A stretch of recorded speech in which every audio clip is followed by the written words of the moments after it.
corre Assis livre, penetra na grande área, procurou, atirou, Rasterinho, gol do Fluminense!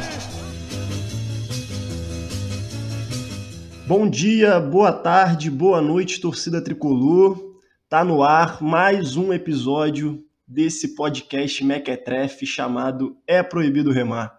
Meu nome é Hugo Tati, estou aqui hoje nessa digníssima função de apresentar esse episódio, que aliás é um episódio que promete muita informação, muito aprendizado, aquela dose de desinformação também que deve ficar por minha conta, porque do meu lado hoje só tem craque. Mas antes de apresentar a bancada de hoje, aquele recadinho chato, mas necessário, que vocês já conhecem, mas sempre tem aquela pessoa desligada que ainda não seguiu o podcast nas redes sociais, não se inscreveu no YouTube também. Na porra toda, @éproibidoremar, sem acento, obviamente. Desce o dedo na sineta, no joinha, coraçãozinho. E claro, manda o seu comentário também, porque a troca com vocês é fundamental. Agora sim, vamos às apresentações, a começar pela casa. Jonathan Machado. Fala aí, John. Olá a todos e todas, prazer estar aqui novamente. Se nos últimos episódios eu falei sempre que quando eu estava escalado aqui para a bancada o Fluminense vencia, dessa vez a gente quebrou isso, mas assaltado. Enfim, a gente está do lado de grandes presenças aqui na bancada, não vou dar spoiler como é de praxe, mas de começo agradecer as presenças ilustres desses dois que aqui estão. Boa, John. Quer mais uma curiosidade, John? No episódio que a gente iniciou a conversa sobre a temática de hoje, né, o Clube Empresa, você ainda não era integrado oficialmente membro do podcast. Hoje você é. Tá aí a curiosidade, fica para os nossos ouvintes. Também na bancada de hoje, retornando para dar continuidade a essa temática, Alexandre, o seu, o meu, o nosso padrinho. Bem-vindo novamente, meu querido. Que isso. Bom dia, boa tarde, boa noite a todos. Aqui é sempre convocação de honra, tem que aparecer. Só não estou ainda bem que o vídeo não vai pro ar, porque eu não estou devidamente trajado dessa vez, estou em viagem, mas eu não podia perder esse papo. Esse papo é uma honra e, sem spoiler, o próximo convidado a ser anunciado é daqueles que vai subir a barra desse debate aqui, hein? Falei que promete, né? E para fechar a escalação de hoje, convidado mais que especial, jornalista, pesquisador do futebol, criador do podcast Na Bancada e organizador do livro Clube Empresa, Abordagens Críticas Globais às Sociedades Anônimas no Futebol, Irlan Simões. Seja bem-vindo aí, desde já a gente agradece a sua disponibilidade e o interesse em somar aqui com a gente nesse debate. Bem-vindo, Irlan. Salve, camaradas. Bom dia, boa tarde, boa noite para quem está ouvindo. Bom momento, né? Como diz o grande tricolor Fagner Torres, né? Ele prefere meter logo um bom momento. Desde já agradecendo aí a lembrança, né, o convite, a oportunidade de estar conversando com vocês. Ultimamente tenho feito esse esforço de conversar, inclusive, com podcasts e canais de clube, né, clubistas mesmo assim. Eu acho que até é mais fácil conversar do que quando é geral. A gente parte muito do lugar de vocês para explicar um pouco como é que a parada pode funcionar, ou funciona, ou tende a funcionar de acordo com cada característica de clube, etc. É um fim de semana relativamente feliz para vocês, né? Estamos passados um fim de semana feliz para vocês, um pouquinho para mim também, vou confessar, mas para mim foi uma desgraça, né? Minha Vitória acabou de cair para a Série C, também envolve um pouco essa história, mas vamos nessa, e desde já também deixando parabéns aí pelo nome muito criativo do podcast, quase um grupo já, né? É Proibido Remar, e em minha defesa eu digo que por mais que o Vitória seja um clube do Remo, ele nasceu como cricket, então é pior ainda, mas hoje é futebol. Que bom. Feita essa rodadinha inicial, vamos ao que interessa, né? Só para dar aquela contextualizada para o nosso ouvinte, como eu falei, a gente já iniciou uma conversa, né, inicial sobre o Clube Empresa, lá no episódio 31, então fica aí a dica para quem não ouviu. Primeiro escuta esse até o final, depois tu escuta o 31, não precisa parar esse aqui no meio. Naquele episódio, que tem como título, né, Que Papo é Esse de Clube Empresa, a gente fez mais uma conversa aí introdutória, a gente pegou um histórico da relação de empresas com clubes de futebol, a gente abordou a sociedade anônima no futebol, né, a lei da SAF, que foi alcunhada aí por Dr. Bernardes como a lei da safadinha, brilhantemente apelidada por Dr. Bernardes. Enfim, a gente fez um diagnóstico aí geral do assunto, né? Mas a gente sabe que é um tema bem extenso, complexo, né? Também constantes alterações. Então a gente resolveu aí retomar esse assunto hoje, agora trazendo as contribuições também do Irlan, que, como eu disse, é autor de um livro sobre essa temática. Então, para iniciar, vou passar a bola para o camarada Jonathan, que ele vai dar esse pontapé inicial também trazendo um pouco do que mudou, né, daquele episódio para cá. A palavra está contigo, John. Então, já passaram alguns meses aí do último episódio, de lá para cá a gente sabe que esse assunto tem novidade todos os dias, né? E uma das principais coisas que aconteceu foram as derrubadas dos vetos, né? Que a gente tinha comentado, que alguns vetos que foram feitos para dar uma vida mais fácil para os empresários, para os donos dos clubes, foram...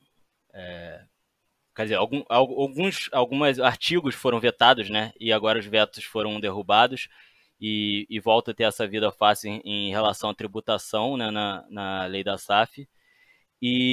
Só que, por outro lado, não foram derrubados os vetos em relação a questões de transparência, né?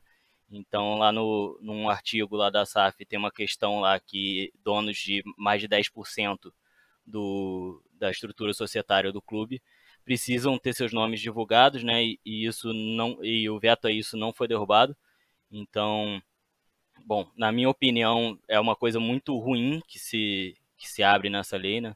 Outras questões que também aconteceram de lá para cá, o Alexandre já tinha dado uma pincelada de que alguns clubes procuravam entrar no regime centralizado de execuções, mesmo sem virar empresas, e a porteira abriu, né? Então, o Botafogo procurou isso, o Cruzeiro procurou isso, o Vasco e o Fluminense mais recentemente. Outra questão curiosa foi do Cruzeiro, né, que foi excluído do Profut, além de procurar o regime centralizado de execuções, também entrou num acordo com a Procuradoria-Geral da Fazenda Nacional, por meio de uma lei recente também, e conseguiu fazer um acordo para quitar os débitos em 145 parcelas, lembrando que o Profut previa 240 parcelas, não sei quantas o Cruzeiro já tinha quitado, e isso abriu até um debate sobre o quanto o Profut está obsoleto ou não, já que essas formas de parcelar as dívidas estão sendo feitas por outras leis, né? O Profut, que a gente... É sempre bom a gente lembrar que o Profut tem umas exigências em relação à governança, à compliance, então é uma lei boa que, inclusive, se a gente parar para pensar, ela também prevê que gestões criminosas, eu não sei se o nosso advogado presente vai deixar, né? Mas esse tipo de gestão seja criminalizada, digamos. Então, foi o que aconteceu de lá para cá. Outras coisas que aconteceram, o Irlan vai querer falar mais para frente, com certeza, sobre o caso do Atlético Paranaense, que apresentou um plano com um PowerPointzinho lá, que era bem antigo, né? Ele revitalizou o PowerPoint ali para apresentar novamente, com um plano de clube empresa. O América anunciou que também vai virar empresa. O Cruzeiro, que não conseguiu se organizar, até trazendo gente do América para organizar a casa, não sei o que, não conseguiu se organizar. A XP vai percebendo que o negócio está indo para o buraco, vai lá dar uma ajudadinha, já anunciou que vai tentar bancar o Alexandre Matos lá de volta no Cruzeiro. E o Botafogo, né, que é um caso que eu queria falar que é curioso, né, porque todos os meus amigos botafoguenses, quando eu falava de clube empresa, eles fugiam. Não queria falar, porque não, é a única solução, não tem jeito, Botafogo não tem jeito. Aí, essa semana, agora eu falei com um amigo botafoguense, e aí, como é que tá o Botafogo? Ele falou, tá organizado, né, a casa tá organizada, pô, agora a gente subiu, agora vai ser organizado, as coisas vão dar certo, precisa de clube empresa ainda? Ele, talvez não, né, enfim.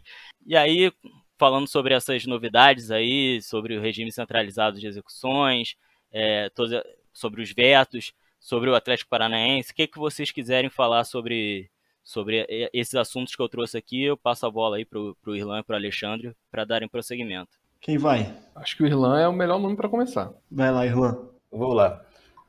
Não, beleza de abertura aí de Jonathan, acho que já trouxe o panorama da movimentação que está sendo feita, e aí eu acho que eu vou reforçar algumas coisas, né? E complementar algumas questões. Primeiro é o lance do formato, né, que foi dado a essa lei, e os vetos tinham recaído sobre esse ponto da transparência e o outro ponto da mamata tributária, né? E o governo Bolsonaro, através do Ministério da Economia, né, que é esse nome esquisitíssimo que inventaram, né, Ministério da Economia, né? A economia é isso, assim. Ele foi lá e vetou, primeiro, né, o regime especial, né, com relação à tributação dos clubes, que é realmente uma beleza de uma mata, a gente pode falar um pouco mais para frente, porque e o motivo até que me leva a chamar de lei dos donos, né, e não lei das SAF, porque parece ser muito pensado e calibrado a favor de quem quer comprar clubes, né, e não necessariamente é o que os clubes precisam. Isso é muito curioso e acho que é bom a gente explorar bem mesmo isso. E o ponto da transparência que não foi sequer alvo de debate, né? Eles vetaram um artigo muito importante da lei, que era a exigência de que o clube divulgasse no seu site oficial quem são os acionistas da SAF do clube, né, no caso, isso é um adendo, caso fosse um grupo de investimentos, né, ou seja, um grupo que gerencia recursos de outras pessoas, ele deveria também dizer quem são os cotistas envolvidos naquele negócio. É o básico, né? O mínimo que se espera de um clube como uma empresa é que se divulgue quem está fazendo parte daquele negócio. Até porque o futebol é um poço sem fundo de possibilidades, né, de movimentações ilícitas, e todos nós conhecemos inúmeras aqui, né? Não precisa nem ficar lembrando o mundo. Já aconteceu na Itália, aqui no Brasil, já aconteceu no Japão, já aconteceu em todo canto que você imaginar, né, envolvimento de grupos criminosos com o futebol. Por quê? Porque o futebol é um cassino, né? Ninguém sabe por que um jogador vale 222 milhões de euros. Ele vale isso, né? Vale porque alguém vai pagar. E se vai pagar, por que vai pagar, né? Mas enfim. Então o mínimo que se esperava era transparência, isso foi vetado, e depois do veto se fez muito barulho com relação à tributação, e conseguiram derrubar o veto da tributação. Com relação à transparência, ninguém mexeu uma palha. Na verdade, isso não foi nem pauta de debates mais acalorados. A gente fez um barulhinho ali na rede social, nos nossos canais, podcasts, etc., mas ninguém ligou. E para mim, um grande problema. Um dos grandes problemas. Mas, enfim, passou, e claro, existem mecanismos que as pessoas podem ir atrás, né, desses acionistas, ter acesso às atas de assembleia de SA, tudo bem. Mas quando você torna isso mais difícil, já indica que você vai impedir que boa parte da torcida tenha conhecimento de quem são os acionistas desses clubes. E é curioso porque Paulo Guedes fez parte de um grande grupo financeiro chamado PTG Pactual, todos sabem disso, que é acionista de um clube no Chile, né, acionista da Universidade Católica. Tem uma participação pequena lá, até porque é um dos clubes dos grandes lá que está na Bolsa de Valores. Então ele sabe, sim, qual a importância disso, e que o Chile, inclusive, é um exemplo global de transparência. Não de resultado financeiro, nem de resultado esportivo, mas de transparência é fantástico. Qualquer um que quiser, que está ouvindo a gente, entrar no site específico lá da comissão que, né, controla essas entradas e saídas dos clubes chilenos, vai ver que anualmente os caras têm que fazer um relatório público e identificar nome por nome de quem é acionista. Inclusive quem são os cotistas na Bolsa. Tem lá nome por nome, é impressionante. Fantástico. É um exemplo, né? Se existir alguma coisa boa para se tirar de exemplo da lei da SAF, né, para a lei da SAF, no caso do Brasil, lá é SADP, né, Sociedades Anônimas Desportivas Profissionais, mas basicamente a mesma coisa, o Brasil não seguiu o modelo. Portugal, que começou, né, aprovou uma lei parecida e também não tinha essa exigência, a partir de 2013 começou a ter. Então você vai também no site da Federação Portuguesa, você vai encontrar os relatórios dos clubes indicando quem são os proprietários de cada clube, né? Inclusive que um dono faz parte de uns 5 clubes diferentes, né? Um grupo chamado Olive de Esportes, enfim, você tem acesso a isso. Na Espanha é um pouco mais difícil, mas aí é porque lá não quiseram mexer mesmo. Mas enfim, criamos uma lei muito complicada e eu diria até explosiva pelo que está se desenhando. Para não me alongar muito e passar também a bola para o Alexandre, mas só fazer um outro adendo à questão da tributária, né? O Jonathan trouxe muito bem a comparação com o Profut, né? O Profut foi aprovado em 2015. Inclusive a ideia de SAF quase passa lá, né? A ideia de SAF quase entra no bolo do Profut como obrigação para quem quisesse aderir ao refinanciamento. Por sorte caiu, porque não teve discussão, simplesmente a bola passou. no caso aí, o que preocupa muito é que criou-se uma situação meio surreal, onde o clube vai poder separar os ativos e jogar para essa sociedade anônima, né? Ou seja, os caras vão poder explorar comercialmente o clube, todos os contratos, a marca, porventura o estádio, né? Os contratos da base, jogadores e todos os outros tipos de ativos possíveis que um clube pode ter, mas as dívidas vão ficar na associação. Ou seja, surge uma empresa nova, cheia de ativos, cheia de clientes em potencial, né? Nós, torcedores, e ela não tem nenhuma dívida, né? O mundo zerou. E por pelo menos 10 anos essa nova empresa não responde por essas dívidas, só pelos ativos. Então é meio curioso, né, esse desenho que se fez, e supõe-se que depois desses 10 anos, aí sim, essa sociedade anônima, caso ela não pague essas dívidas que estão lá previstas, e que vai ter esse regime concentrado de execuções, né, que é o acordo de credores, aí sim ela passa a responder subsidialmente. Então, assim, só depois de 10 anos alguém pode botar uma SAF na justiça e bloquear bens. Só para dar um exemplo, né, do que pode ocorrer, que é o que ocorre muito no Brasil, infelizmente, é o que a gente sofre por muitas gestões temerárias que a gente já viveu. Mas, enfim, é isso. Só que se você ouvir os atores que estão por trás dessa lei, por exemplo, o próprio Petralha, na live lá do PowerPointzinho que Jonathan falou, ele já falou que a ideia é fazer um novo movimento de clubes para atuar dentro do legislativo para derrubar isso também. Ou seja, se existir uma mamata pronta, se preparem que provavelmente virão uma outra mamata maior ainda. Segura aqui, depois a gente conversa mais. Boa, Irlan. Passar agora a palavra aí para o Alexandre para dar os seus pitacos iniciais sobre esses pontos.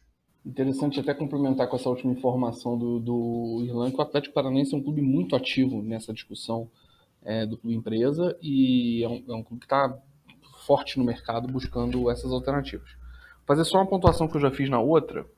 Eu não sou um cara necessariamente contra o modelo de clube empresa. Eu acho que o grande risco do modelo de clube empresa para mim é que o debate é muito simplista. Debate, tirando você, cara, só os pontos que a gente levantou, que o Jonathan e o Irlan levantaram aqui, já são excelentes pontos até agora para iniciar o debate. A gente não vê 10% disso na grande imprensa. Isso é triste, porque os torcedores vão... Toda vez que surge uma inovação ou uma disruptura de mercado, a gente tem que pensar assim, cara, por que está se buscando isso? Por que essa dor? Por que surge essa ideia do clube empresa como uma solução mágica para as dores? Quais são essas dores? Eu listei aqui de cabeça, mas a gente pode falar de outras, mas que elas estão no espírito de tudo que a gente discutiu aqui. Transparência. As pessoas estão cansadas da falta de transparência nos clubes de futebol. Facilidade para levantar dinheiro. Muita gente fala assim, cara, tem que virar empresa para poder receber os aportes. É verdade, mas também não é. A gestão profissional, gestão centralizada versus gestão política. Muita gente acha que atrair investidores você tem um certo risco envolvido quando você tem presidentes trocando de 2 a 4 anos na maioria dos clubes. Isso é verdade. Isso realmente atrapalha, mas também isso pode ser mitigado.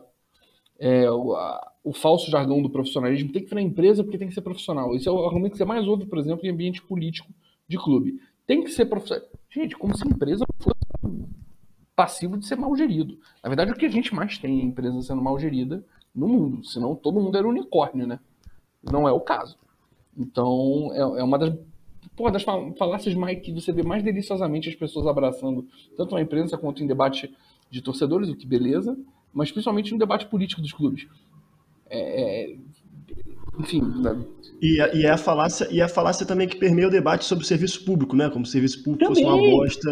Mas é filho do mesmo. É filho do mesmo ovo da serpente, né, cara? Que é a simplificação do debate sobre gestão. Enfim, sem profundidade nenhuma.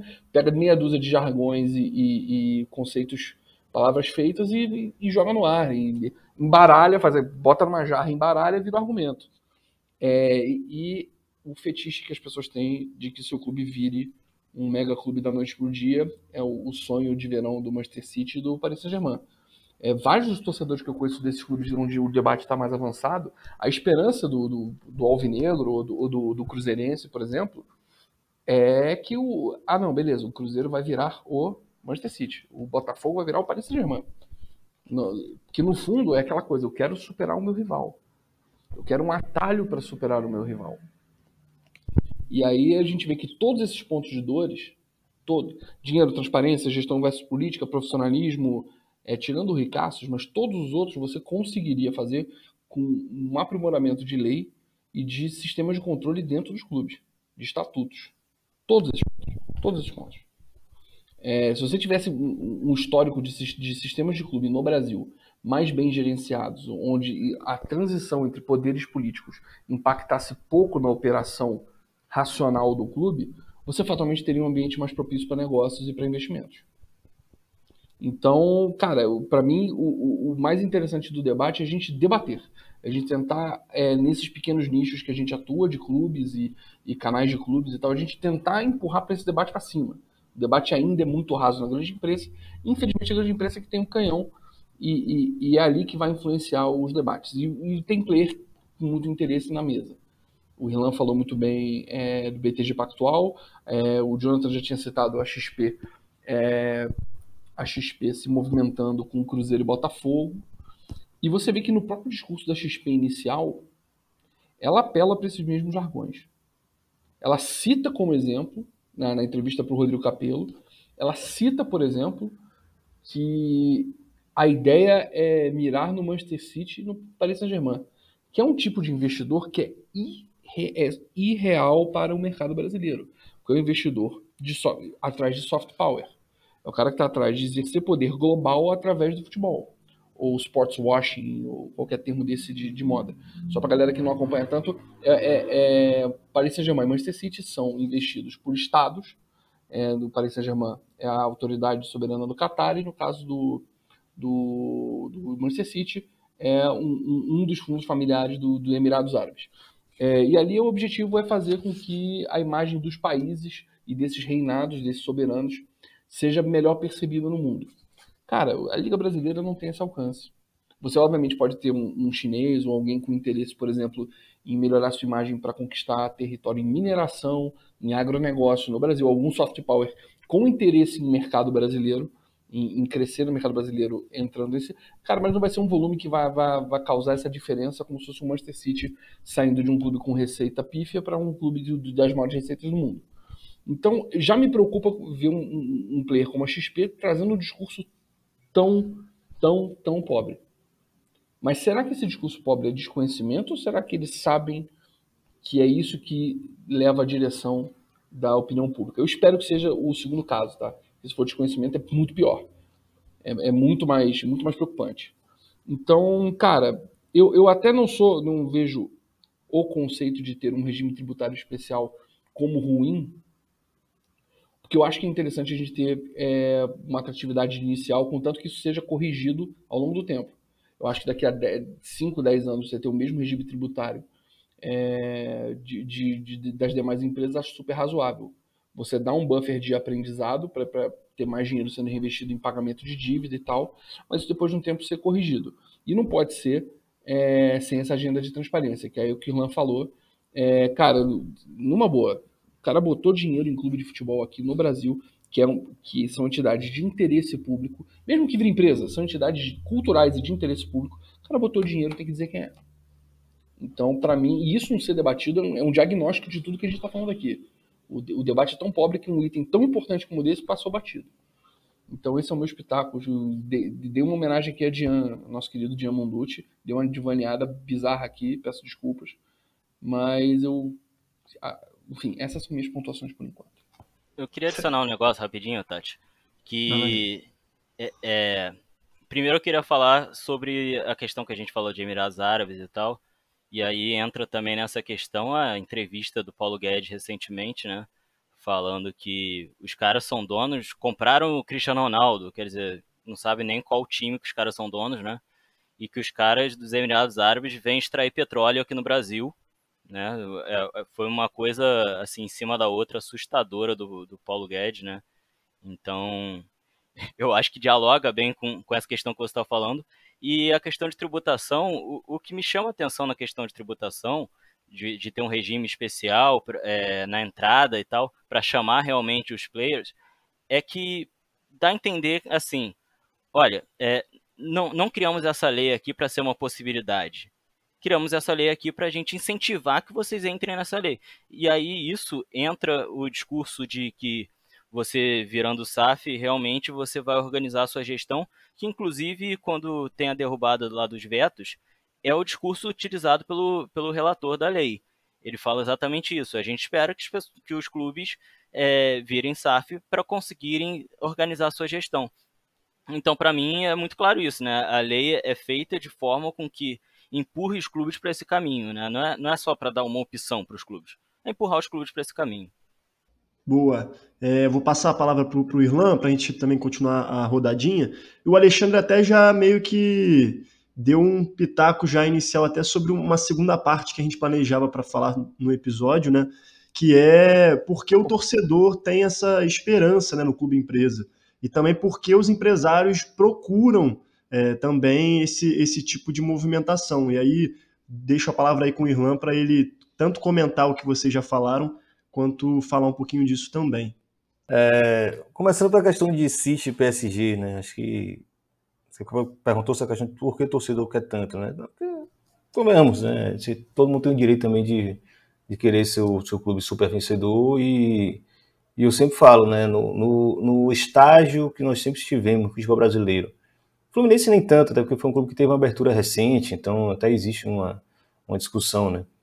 Mas assim, a grande maioria dos clubes brasileiros é extremamente fechado. É extremamente fechado.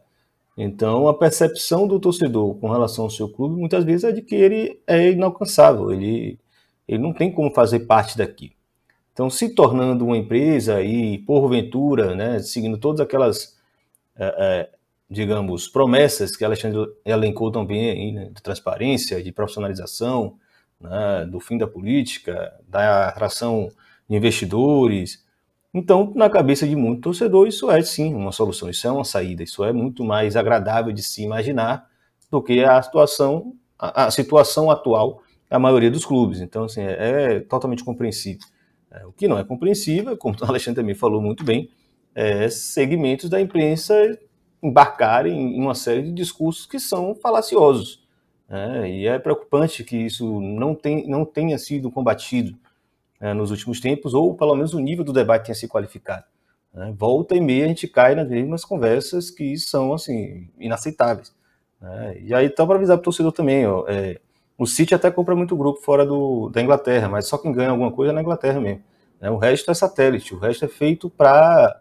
é uma fazendinha de jogador para ter jogador barato para o City.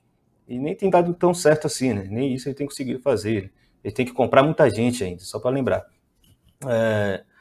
E depois de City e PSG, que foram comprados por Emirados, só agora o Newcastle foi comprado, o reino, né, da Arábia Saudita. E então você tem uma cronologia de 2008, 2011, 2021. Então, assim, tem se tornado mais difícil e o tempo que isso leva demora muito tempo, né? E assim, uma hora vai acabar Emirado no mundo. E não tem Emirado a fim de gastar tanto dinheiro com futebol como vocês imaginam. Então, esquece isso daí. Você vai falar com investidores que muitas vezes querem retorno financeiro, não necessariamente querem projetar seus Emirados, seus países no cenário da geopolítica global. Isso é uma escala de uma disputa política que está até inalcançável. O Brasil não tem nenhum tipo de impacto para esse tipo de interesse. Uma coisa é você estar no Reino Unido, uma maior economia do mundo. Outra coisa é você estar na França, em Paris, né, uma metrópole global, que concentra ali uma série de outros tipos de interesses. O Brasil não. O Brasil, vamos ser bem sinceros, não está dentro desse roteiro e nunca estará. Né? É a nossa condição de país de terceiro mundo e, enfim, é básico entender isso. Não precisa nem me alongar também. Outro ponto é a questão falando ainda sobre essa baixa qualidade do debate. Né? Eu tenho a sensação é que determinados setores da imprensa brasileira, eles não procuraram se especializar nesse tema, né, não se qualificar nesse tema para trazer, de fato, um nível mais alto para essa discussão, mas, por outro lado, tem algo muito pior, que é a influência desses tipos de empresas, dessas firmas de consultoria, né, para tentar dar uma arredondada aqui, né, tem as Big Four, mas também tem vários tipos de escritório de advocacia que estão com um olho grande nesse negócio, porque é um mercado que está se abrindo para eles. Então a galera não entende a diferença entre Um cara que está falando abobrinha porque é ignorante e o cara que está falando abobrinha porque ele precisa que essa sede por virar empresa se torne cada vez maior, né? Que seja inevitável que os clubes virem empresa. Quando, na verdade, é sim evitável. Na verdade, é inclusive um risco muito grande que os clubes estão correndo ao estar, né, tão apressadamente correndo atrás dessa ideia de transformar os clubes em SAF. Né? Porque boa parte das pessoas nem sabe o que é uma SAF, como funciona um clube quando ele vira empresa. Né? Quais tipos de interesse e quais tipos de situação os conflitos começam a ocorrer. O futebol europeu ele é repleto de histórias, de conflitos muito graves, inclusive do ponto de vista político, né? É bom lembrar, inclusive do ponto de vista político. Enfim, eu acho que há uma sede muito grande, aí eu acho que existe sim um argumento muito forte, como o Alexandre falou, é normal também. Eu entendo, inclusive, por exemplo, o Vitória na situação calamitosa que está hoje, a SAF pode ser sim um mecanismo, pode ser, para livrar, para dar uma capitalizada, para dar uma alavancada no clube, a gente sair da situação que está e tentar resolver algumas dívidas que a gente tem. A questão é a série de problemas que podem vir em decorrência disso. Uma delas é, por exemplo, os mesmos grupos que sempre controlaram o Vitória, que a gente chama de oligarquia por aqui, mas todo clube tem a sua, usarem a SAF exatamente como um instrumento de perpetuação no poder. E não é só especulação que a gente está falando. Isso acontece em muito lugar do mundo. Inclusive já aconteceu no Brasil. Né? Você pegar a história do Bahia SA, do Esporte Clube Bahia, que inclusive apareceu mês retrasado com a dívida de 100 milhões do antigo investidor do Bahia, 100 milhões, né? A bomba caiu no colo da atual gestão. O que aconteceu foi que os investidores se enrolaram na justiça, porque era o Banco Opportunity, vocês devem lembrar desse Banco Opportunity, Daniel Dantas, né? Lá nos idos dos anos 2000, entregaram o controle de volta para a oligarquia que já controlava o Bahia, e a SA só serviu como mecanismo para, basicamente, privatizar o Bahia para eles, sem ele botarem um centavo. Eles só caíram nessa altura que teve aquela intervenção judicial, etc. Ou seja, não achem que o Fluminense não pode cair numa conversa dessa. Não pode ser vítima de um processo desse. E muitas vezes passa ao largo da nossa própria capacidade de mobilizar. Por quê? Porque o argumento, o discurso político, né, o oba-oba da SAF, ele é tão forte que passa por cima dos próprios debates mínimos de como constituir uma SAF. E a gente não está pensando hoje como criar mecanismo de blindagem do clube, do patrimônio do clube, né? Como garantir que a associação não perca o controle dessa estrutura que é tão grande e representa tantas pessoas.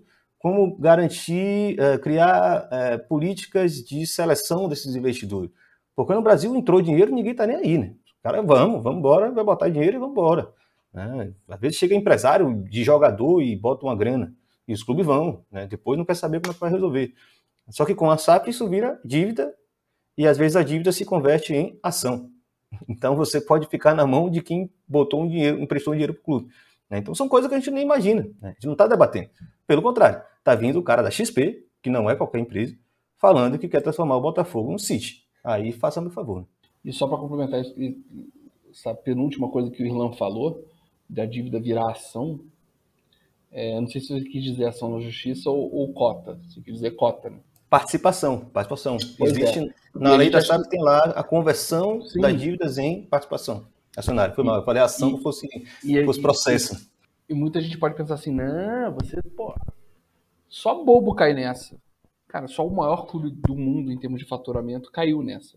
O Manchester United hoje, ele deve mais de 1 bilhão aos próprios proprietários, a família Glazer, que é um dos grandes motivos de protesto que tem lá no United, tanto que parte dos torcedores fundaram um clube alternativo que está nas divisões inferiores, lá, 8ª divisão, 7ª, o United of Manchester, que joga de verde e amarelo, inclusive, que é a cor de fundação do United, e tem uma referência ao Brasil. Ou seja, tem muito perigo aí nessa história.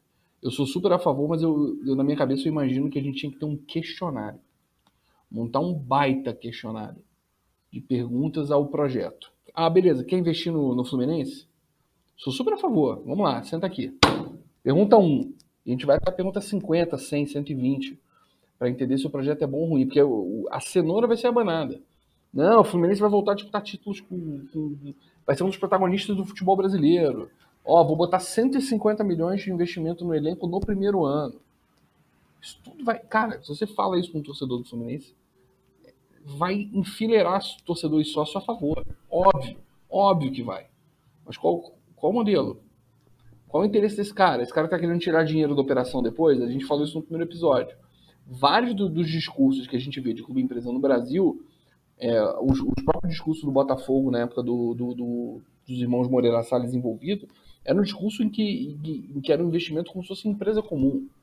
Você botar dinheiro num clube de futebol para tirar esse dinheiro em retorno da operação, vou pegar uma parte da receita do marketing, da TV, de venda de jogador e devolver para o investidor como dividendo ou como, enfim, kickback de alguma coisa, qualquer outro termo que você possa usar.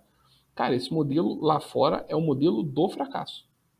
É um modelo que empilha fracasso lá fora. É o porquê o Newcastle, por exemplo, não deu certo com o Mike Astley, né? Que era o dono, que é odiado, e aí eles correram para serem vendidos para a família Salman lá na Arábia Saudita.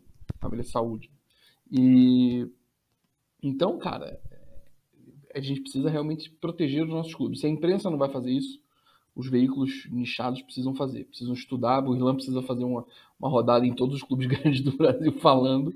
E não só o Irlan, mas gente pode entrar nesse debate, porque a gente pode... E a gente é especialista nisso no Brasil, né? A gente pode enterrar uma chance boa de fazer algo positivo por assodamento e pressa, trocando curto prazo pelo desastre do longo prazo. E é preocupante mesmo. E eu acho que por isso que é tão importante a gente trazer essa temática para o podcast, né? E incentivar que, inclusive, outros portais, outros sites de mídia tricolor mesmo, porque não me surpreende nem um pouco que a grande mídia, a grande imprensa não tenha o mínimo interesse em aprofundar, né, o debate. Isso não é só envolvendo o futebol e essa discussão da SAF, né? Acho que várias outras temáticas que a gente sabe que a mídia tradicional não tem interesse em aprofundar. Quer complementar, Irlan? Vai lá. Eu ia trazer um cenário, assim, parece exagerado, mas é extremamente possível. A Alexandre trouxe uma coisa muito importante. No futebol, a nível global, é extremamente raro um clube fechar bem um exercício, fechar no azul, né? Ter resultado superavitário, como fala assim. É raro, é muito raro. Por quê? Porque existe uma natureza no futebol que se você é austero demais, você é quase que inevitavelmente medíocre. O futebol exige que você aposte. E existe um sócio no futebol que ele é oculto e não se responsabiliza por nada, que é o agente de jogador, que fica com muito dinheiro do futebol. No Brasil a gente está cansado de ver isso, mas eu falo isso a nível global, né? A nível Europa, né? A nível Barcelona, a nível United, que é o cara que bota dinheiro de comissão, que ele participa do salário do jogador, que é estratosférico, e que não existe um limite, né? A indústria do futebol a nível global não tem nenhum tipo de controle, de fato, sobre salários, sobre rendimento de atletas, etc. E nem provavelmente terá, porque essa elite chamada agente de jogador interfere muito, inclusive, nessas discussões. Os clubes são vítimas de alguma forma com relação a isso. Claro, aí existem donos de clubes que são ultra-bilionários, então uma certa dívida que ele acumule com um clube de futebol, para ele pouco importa, porque o interesse dele mesmo era projetar sua imagem, né? Os grandes clubes vencedores do mundo são clubes que o dono está nem aí para retorno financeiro. Simples. O cara está querendo projetar uma outra empresa dele, está querendo só se posicionar no mercado estratégico para algum outro tipo de interesse dele, né? Estar na França, estar no Reino Unido. Né? O Abramovich não está na Inglaterra à toa. Né? Ele está porque ele tem muito interesse por fora do futebol. Então, se ele derramasse dinheiro no Chelsea, ia. Aí o fair play financeiro vai dar uma puxada na rédea dos caras, mas a gente sabe que depois eles vão lá e dizem que não estão nem aí. Né? Inclusive perdoaram o Paris Saint-Germain, perdoaram o City, enfim. Então, esse universo, esqueçam. Vocês estão falando de outra realidade. Vamos voltar para o Brasil e vamos discutir essa questão de atividade financeira. Aí existe, sim, uma discussão, voltando, né, para criar aquele cenário para a gente tentar imaginar o que pode acontecer no Brasil, em qualquer clube. Qualquer clube. Pode ser clube de Série C, né, o ABC quase acontece isso, ou um clube de Série A que está disputando nas cabeças. Inclusive o Palmeiras, né, que foi campeão da Libertadores e também está passivo disso, e os conselheiros estão cientes. Afinal, o Crefisa virou presidente do Palmeiras oficial agora, né, só para falar. No caso da SAF, se você abre a SAF hoje, todo clube tem um bom punhado de ricaços à frente do clube, né, no conselho dos clubes, nos conselhos do clube. pessoas que têm outros negócios, são endinheirados e estão com dinheiro, com recurso suficiente. A grande tônica do futebol a nível global, muitas vezes, é comprar um clube, subir ele de patamar e vender na sequência. Né? É chamado exit profit, né? Para falar um termo bonito, que é o lucro de saída. Não é o exercício anual, né, frequente, trimestral, que vai dar um balanço financeiro positivo e o cara vai lá transformar esse dividendo e vai enriquecer com isso. Pelo contrário, é tão ínfimo que o cara nem se esforça para isso. O esforço dele é subir de patamar, né, sair de uma segunda divisão inglesa para uma primeira divisão inglesa, ganhar uma receita de TV absurda, e na sequência ele vai e vende para outra pessoa porque já está cumprida a missão dele e ele vai ganhar esse dinheiro nessa saída, né, lucro de saída. E isso pode acontecer também com um acionista que tenha 10% de um clube nosso. Por quê? Porque ele leva o clube para uma Libertadores, né? E aí, no tal da valuation, agora essa ação vale mais, e ele vende, ele tem esse lucro de saída depois de determinado patamar. Imagina a situação nos nossos clubes, nesse desespero que todo mundo tem que criar SAF agora para aproveitar o bonde do regime concentrado de execuções. Centralizado, né? Perdão. Não sei se eu estou errando o nome, concentrado ou centralizado.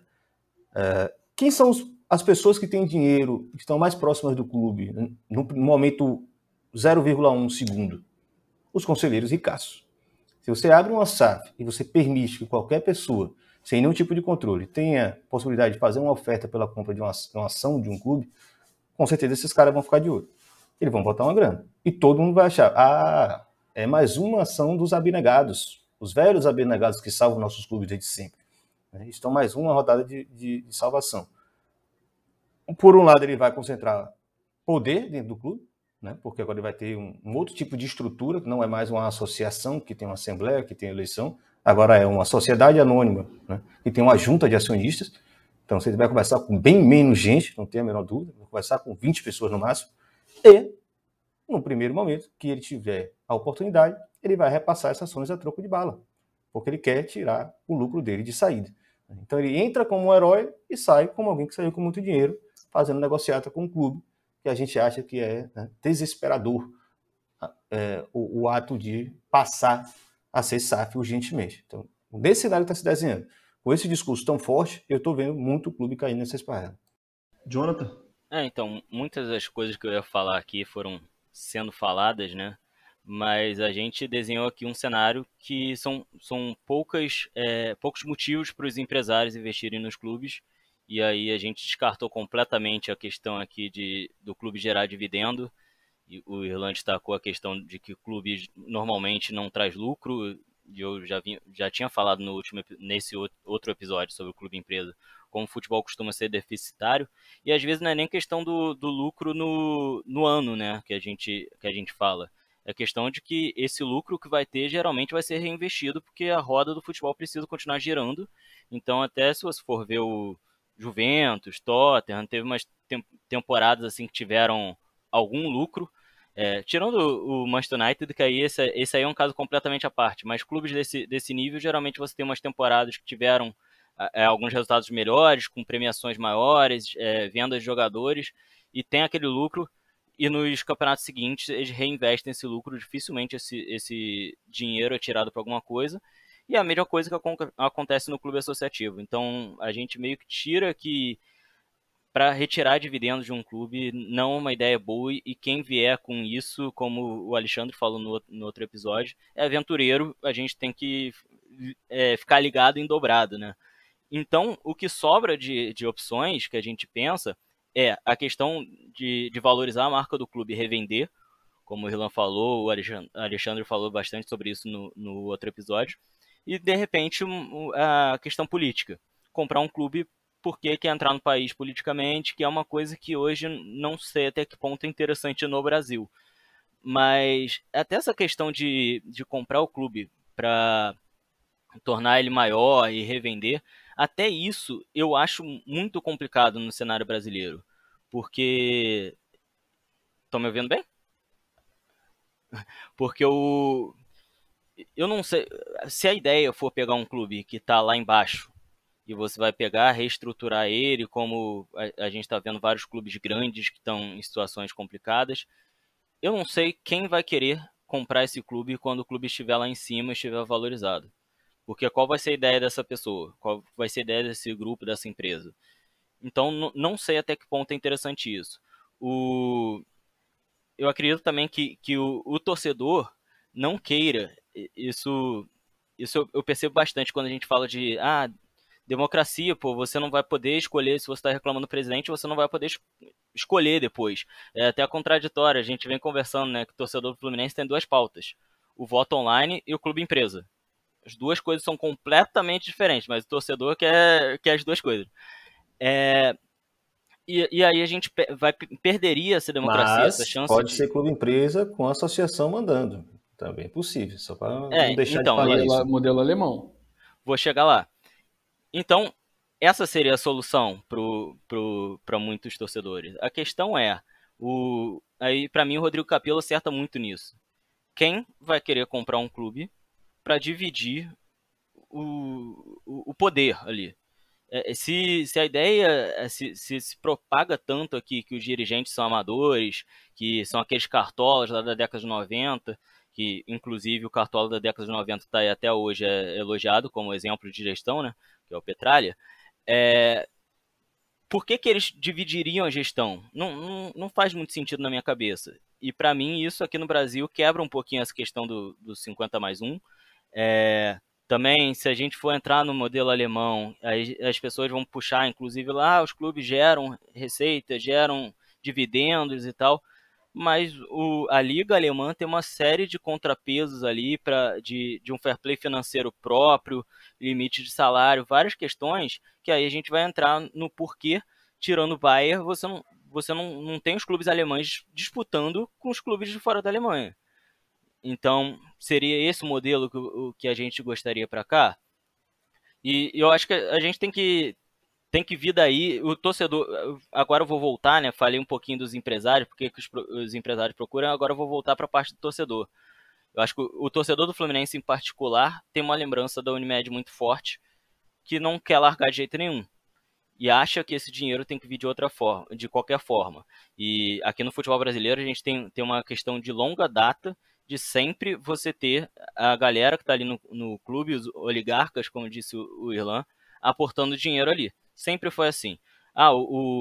Quando o Horta fez aquele time, beleza, o Horta contratou o Rivelino sem ter R$1 na carteira. O Horta contratou o Rivelino, chamou todo mundo. Não, e aí? Rivelino tá aqui. E aí? O que a gente vai fazer? Vamos movimentar uma grana aí? E a gente tem bicheiro investindo no Botafogo, várias questões desse tipo. Então o futebol sempre foi assim aqui no Brasil. E as empresas, na década de 90 e a Unimed aqui, trouxeram isso de outra forma, né? E o torcedor ficou mal acostumado. Eu até costumo dizer que a Unimed fez uma gestão do futebol muito ruim no Fluminense, que com o dinheiro que tinha, já era para ter ganho muito mais campeonatos, né? Porque a gente falava, o São Paulo tá ganhando o campeonato por quê? Porque tem estrutura. Só que, a gente sabe que se um time hoje tiver uma grande de uma estrutura, não vai bater de frente com os 3 primeiros do Campeonato Brasileiro hoje. Porque quando você tem grana e você consegue investir bem, não bate de frente, não tem jeito. Então, aí eu entro em outra questão também, que quando a gente pensa nas receitas dos clubes, a receita que chama mais atenção para qualquer um que vai querer investir num clube, vai ser a receita de direitos de TV.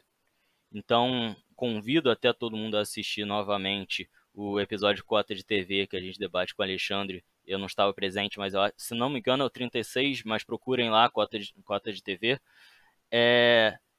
Que esse é um debate que está intrinsecamente ligado. Então, eu acredito que até dê para gerar dividendos em alguns clubes por causa de um doping financeiro, por causa das cotas de TV. Quando a gente fala, a conta do Atlético não vai se pagar, a conta do Palmeiras não vai se pagar, mas tem clube que a conta vai se pagar porque o dinheiro ali entrando é infinito. Então, é outro debate que a gente tem que ter, porque se o torcedor acha que tem que voltar o investimento massivo no clube para bater de frente, lembre-se que tem clube que está lá em cima e não é porque tem investimento massivo de fora, porque o investimento massivo é da Globo, é de quem compra os direitos de TV, né? Então, são assuntos diretamente conectados, a gente não pode discutir uma coisa sem a outra, a gente não pode esquecer também que se tiver grande investimento em todos os clubes, não tem grande investimento em clube nenhum, porque a gente tem um modelo aqui no Brasil de muitos clubes de muito nome, muitos clubes grandes que não cabe nem na Série A. Então é outra coisa que tem que se pensar. Eu acho que o torcedor do Fluminense está pensando muito, se comparando aos outros, com uma situação, com uma realidade completamente diferente, não por causa do clube em si, mas por causa da conjuntura que a gente está inserido, né? Não dá pra gente ter essa mesma forma de disputa que você só com doping financeiro você faz de frente com os outros.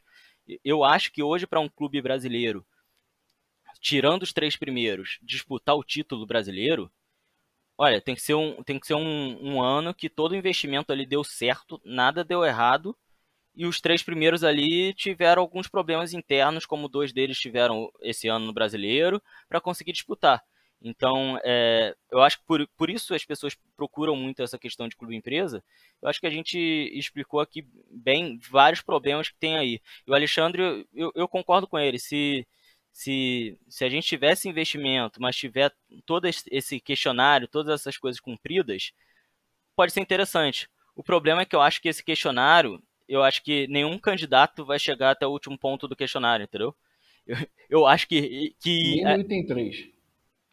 então eu acho que fica meio inviável a gente conseguir o modelo perfeito, e o pior é que a gente vai conseguir o imperfeito. Essa que vai acabar sendo a realidade. E na pior, o melhor dos casos, o que vai acontecer, para mim, na minha opinião, é o que o Irlan falou, dos oligarcas tomarem conta dos clubes. Isso vai acontecer provavelmente no Atlético Mineiro muito breve, por causa das dívidas que tem com os R's lá.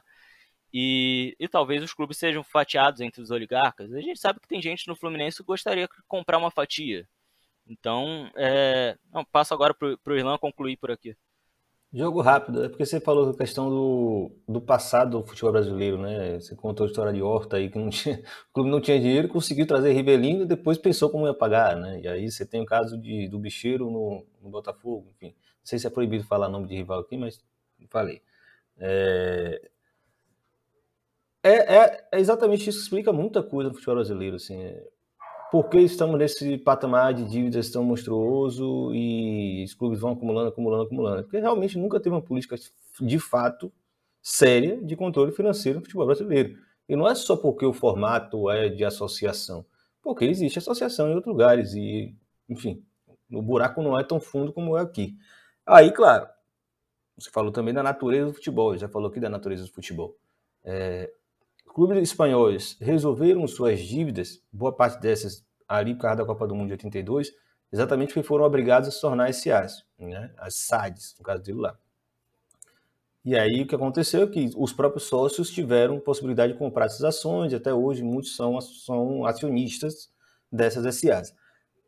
Acontece que de lá para cá, isso foi de 90 para cá, né? 1990, 92 para cá, 62 clubes espanhóis já entraram em concurso de credores, né? Ou seja, estiveram insolventes em algum momento, né? Quando tiveram outros também que fecharam as portas. A mesma coisa aconteceu na Itália, mais de 50 clubes já foram à falência, né? Então, assim, existe um problema endêmico no futebol, enquanto indústria mesmo, que ninguém conseguiu encontrar uma forma de equacionar, a não ser por esses mecanismos de fair play financeiro que não interessam a ninguém. Esse que é o grande problema. Não interessam a ninguém. Os clubes alemães não chegam nas finais. Claro, porque eles não podem queimar dinheiro que nem os outros queimam, né? Então, assim, não suspeito que algum clube brasileiro, inclusive tradicional, vá quebrar sendo SA, porque não existe o básico, que é o mecanismo de controle, que é o que faz os clubes não torrarem dinheiro. Não é necessariamente o modelo, né? Vai endividar. Na França, o Bordeaux fechou as portas. O Bordeaux já foi multicampeão, né? Fechou a porta não, né? Quase fechou as portas, tiveram que socorrer. Na Inglaterra tem uma cacetada também de clube que está quebrado. Então, assim, é o que me assusta também. O pessoal não tem noção muito grande de como tem funcionado isso no futebol global. E no futebol brasileiro, para piorar, essa cultura é muito forte, né? E essas dívidas são de longa data. Não surgiram de 2000 para cá. Pois é, Irlan, vou até pegar um gancho do teu para tocar no... que acho que é um dos pontos principais do debate esportivo em geral no Brasil. Tanto quanto a gente olha o nosso próprio clube para criticar, ou para... Enfim, eu já fiz isso, todo mundo já fez isso. Às vezes a gente olha para as mazelas dos nossos clubes e tende a achar que as soluções são individuais. Em que sentido? Basta trocar um presidente, basta trocar um grupo político, basta entrar pessoas mais sérias, basta entrar profissionalismo. A gente já viu esse discurso acontecer 200 vezes em clubes, eu mesmo já participei disso, já quebrei a cara com isso, e é assunto semanal com o meu psicanalista, sobre as frustrações que isso deixaram em mim, mas porque a gente tende a olhar as coisas fatiadas, a gente tende a olhar assim, clube, meu clube, ou outro clube, comparar o Fluminense com o Flamengo, comparar o Fluminense com o São Paulo. E a gente esquece de entender que a grande natureza do mercado do futebol é a natureza coletiva. Em que sentido? O sistema ele funciona de forma coletiva. E a gente ignora que tem paralelos com qualquer outra indústria. Se você tem um player numa indústria que está muito mais capacitado financeiramente do que os outros, no telecom, em óleo e gás, ele é chato os outros. E só que a gente tende a pensar que o negócio do Fluminense é apenas o Fluminense. O negócio do Fluminense é ser um partícipe de um campeonato que, se o campeonato for mais interessante e mais organizado e mais equilibrado, ele traz mais valor para todo mundo. Tanto é que os grandes reis de fazer dinheiro com esporte enquanto entretenimento no mundo são os americanos. Vê lá se as ligas são desequilibradas. Vê lá se a divisão de TV segue uma proporcionalidade ignorante como se faz aqui.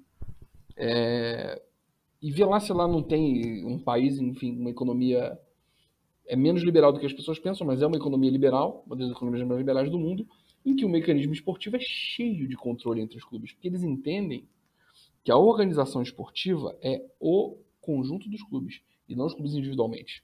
A liberdade econômica está na liga. Eles fazem com que as ligas tenham liberdade econômica, mas os clubes que formam a liga precisam ter equilíbrio. E aí, Irlan, por exemplo, se você pega o que causou o desequilíbrio na Espanha e na Itália, o que causou o desequilíbrio na Espanha e na Itália, Barcelona e Real Madrid não quebraram. Quem quebraram foram os outros. Por quê? Porque a Espanha, como uma política de Estado, incentivou a TV espanhola e os compradores de direito, a criarem o que a gente chama aqui de espanholização, né? Que no Brasil a gente chama de espanholização, que é vamos concentrar o grande valor da cadeia esportiva em Barcelona e Real Madrid, para eles serem grandes campeões continentais e, portanto, reposicionarem a Espanha na economia, nessa emergente comunidade europeia, que quando estava na consolidação da zona do euro e da União Europeia. Então ali foi uma estratégia de soft power da Espanha, o que fez com que ficasse muito difícil competir com o Barcelona e o Real Madrid. O que os clubes fizeram? Começaram a apostar em contratar jogador mais caro, e daqui a pouco não é nem porque tem que apostar, é porque quando você começa a jorrar dinheiro em 2 ou 3 clubes só de uma liga, você inflaciona toda aquela liga. Então, para você jogar de lateral esquerdo na Espanha, no Valência, fica mais caro. Fica mais caro. O jogador que antes poderia custar 60 mil no mercado equilibrado, ele vai custar 260, o jogador medíocre. Medíocre comparado, assim, o jogador mediano. Vai custar. É o que você vê nos clubes aqui hoje. Quando você tem 3 ou 4 players com muita concentração de renda muito maior do que os outros, o que esses clubes começam a fazer? O titular é muito caro, o reserva é muito caro. Você pega titulares e reservas de Flamengo, Atlético Mineiro e Palmeiras, recebem muito mais que titulares da maioria dos clubes da mesma posição. Isso inflaciona o mercado como um todo. Então, se a gente não olhar a doença da forma correta, quer entender que o mercado tem que ter o fair play financeiro, que é o que o Irlan falou. Muito para não se gastar mais do que se deve endividar os clubes, mas também muito para garantir um equilíbrio. E o fair play financeiro tem que responsabilizar ligas e direitos de TV, porque senão não adianta nada. Porque senão vai ser que nem a PEC dos gastos. Você, beleza, vou estrangular aqui de um lado a capacidade de você gerar dívida, mas eu tenho um modelo tão desigual aqui que ele vai causar uma depressão e uma hiperconcentração de renda, que é o que acontece hoje, o que está acontecendo hoje. Então, se a gente não atacar todos os pontos para formar uma liga melhor, um ambiente de negócios melhor, você não vai ter os melhores tipos de investidor aqui. Então, se a gente não resolver toda a governança do futebol brasileiro, que é aquela história que já foi discutida em outros podcasts, que as ligas e os times pequenininhos dos estaduais que votam e elegem o presidente da federação, os presidentes da federação elegem o poder da CBF, você tem toda uma cadeia que é ligada a a política partidária tradicional, a interesses que não têm a ver com futebol. Essa cadeia que manda no futebol. Aí isso interfere nos clubes também, porque essa cadeia penetra dentro da política dos clubes também. Por isso que os clubes que não têm sócio-torcedor com direito a voto, por exemplo, eles têm ainda mais concentração de poder. Enfim, o torcedor do Fluminense não sabe o privilégio que ela tem de ter um sócio-futebol e ter o direito a voto tão acessível para poder exercer a sua voz dentro do clube. E, cara, você tem aí esse tripé. Leis que regem o futebol brasileiro, que não é só a lei da SA que interessa, é como funciona a CBF e as federações. Você tem direitos de TV, que é uma coisa que tem que ser bem regulada, e você tem a gestão da liga. Se você não resolver esse tripé, voltar com o veto da transparência, tirar o veto da transparência e organizar melhor toda essa cadeia, esquece, não vai ser a gestão do seu clube que vai resolver qualquer coisa, não vai ser o seu clube virar empresa que vai resolver qualquer coisa. A gente tem que pensar a indústria como um todo e não pegando e resolvendo problemas individuais para atender interesses de A, B ou C. Boa. Alexandre, inclusive, várias das coisas que você falou agora, você falou também num episódio sobre cotas de TV, né? E aí, só para confirmar o número do episódio que o Jonathan até deu uma ventilada aí, de fato é o número 36, fica o convite para quem quiser ouvir também. Sobre falar o nome de rival, Irlan, a gente não costuma falar o nome do remador da Gávea, mas o Alexandre me quebrou que ele falou aí agora na fala dele, mas tá perdoado. Que não se repita, hein, Alexandre? Eu tento ser equilibrado. Feriu o estatuto. Mas, só resgatando uma questão que até o Jonathan falou, sobre o torcedor, né, falando como torcedor, eu acho que o Fluminense, a torcida do Fluminense tem muito isso também, porque eu acho que existe essa cultura do imediatismo, né, muito resultadista, e tem que ter resultado imediato, e a gente vive, pelo menos falando do Fluminense, uma década horrível, né, então, por mais que na Unimed, na período Unimed, a gente pode até pensar que a gente poderia ter ganho mais, mas a gente disputou e ganhou títulos, né, e a gente tem uma década muito ruim, então acho que isso também ofusca muito a capacidade da galera de tanto entender a conjuntura, né, todos os fatores, esses fatores que o próprio Alexandre está levantando, quanto aquilo que o Irlan falou lá no início, de entender que, às vezes, isso, a médio e longo prazo, pode causar consequências gravíssimas para os próprios clubes, né, para a sobrevivência do clube, né? Então, acho que essa ânsia pelo imediatismo mesmo, por ganhar coisas e estar disputando título e ganhando título agora, e o que o Alexandre falou, né, ser melhor do que o rival, essa ânsia, eu acho que às vezes atrapalha um pouco esse ter pé no chão e a gente entender o todo, né, compreendendo que existem várias complexidades envolvidas. E aí, assim, eu acho que uma parada que o torcedor, e foi inclusive uma pergunta da Júlia no nosso grupo da resenha, o torcedor quer ouvir também quais os modelos, então, de gestão alternativos ao clube empresa, né? Aí a Júlia até pediu se vocês poderiam dar alguns exemplos e tal. Então, falar assim, vamos tentar focar opções para o futuro, assim, a opinião de vocês para o futuro, se existem modelos alternativos, quais seriam os melhores, qual deveria ser a prioridade também, em termos de modelo de gestão. Jogo a palavra para quem primeiro? Quem se habilita? Posso ir. Vai lá, Irlan. Assim, tem uma questão que modelo de gestão, você pode encaixar em qualquer modelo jurídico, né? Então são coisas distintas, né?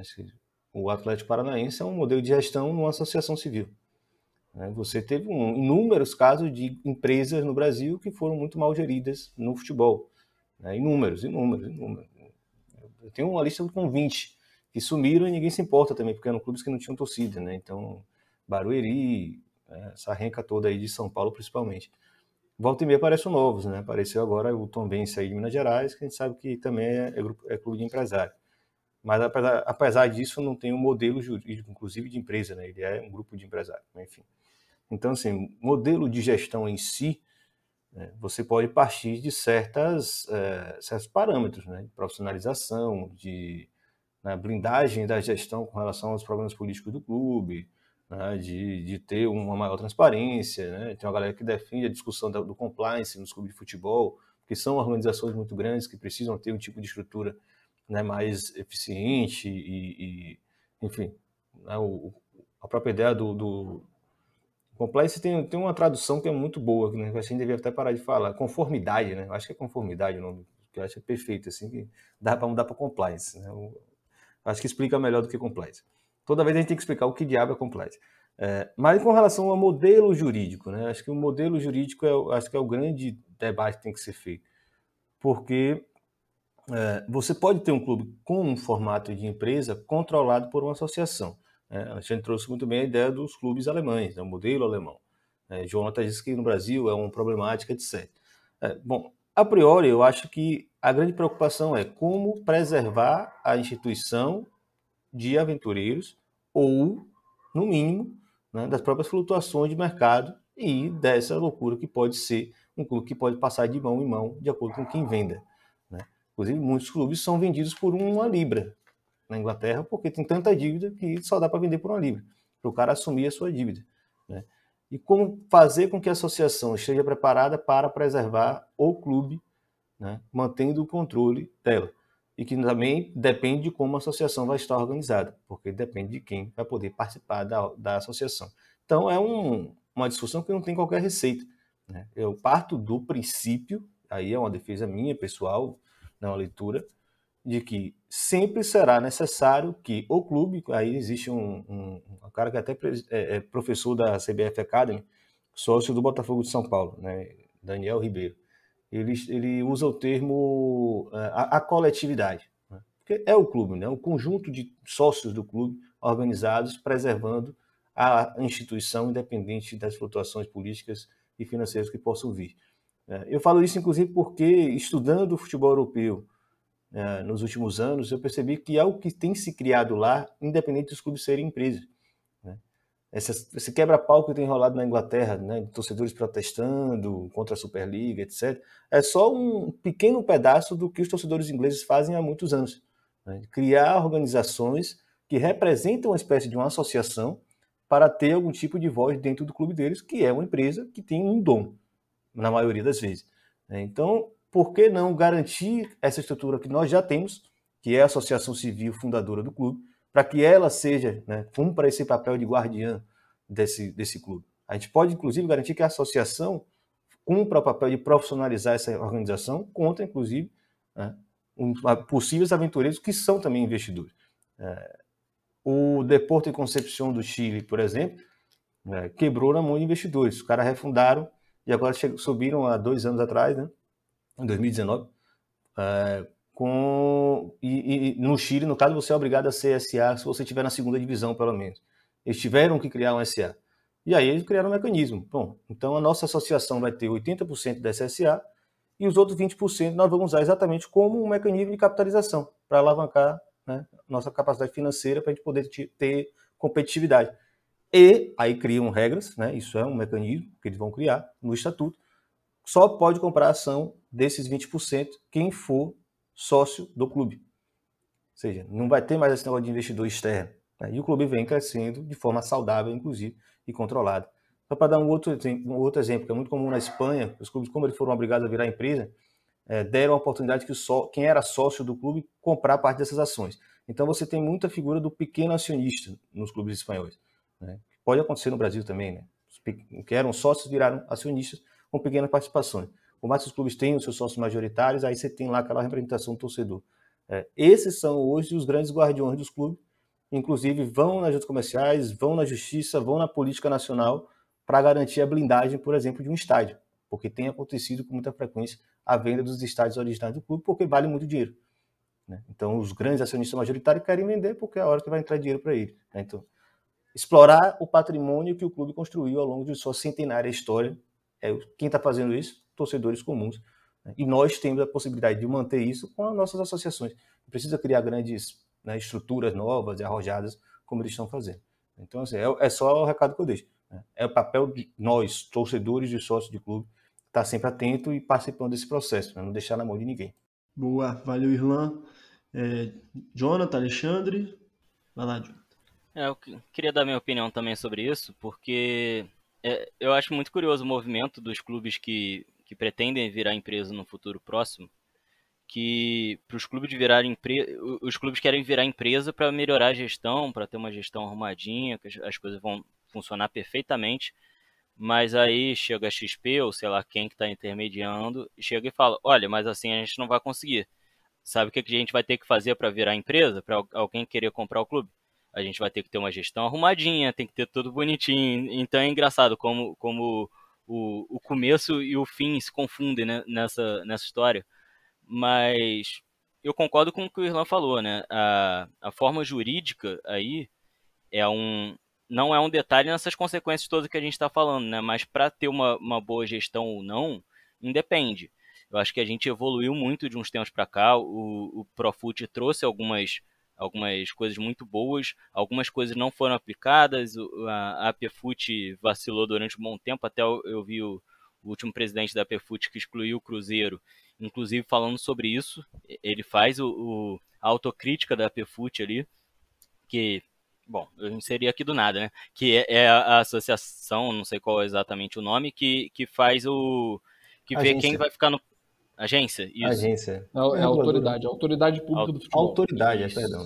Que vai ver quem está cumprindo os requisitos para continuar no Profut ou não, né? Que no caso o Cruzeiro não cumpriu, foi excluído. Então, ali no Profut a gente tem alguns mecanismos interessantes e alguns que não foram aplicados, como por exemplo o Conselho Fiscal ser independente da chapa eleita, que é uma coisa que talvez por uma interpretação jurídica ali que conseguiu fugir, não foi aplicada, mas que de repente poderia ser interessante os clubes começarem a ter um conselho fiscal que fosse eleito em anos diferentes da chapa.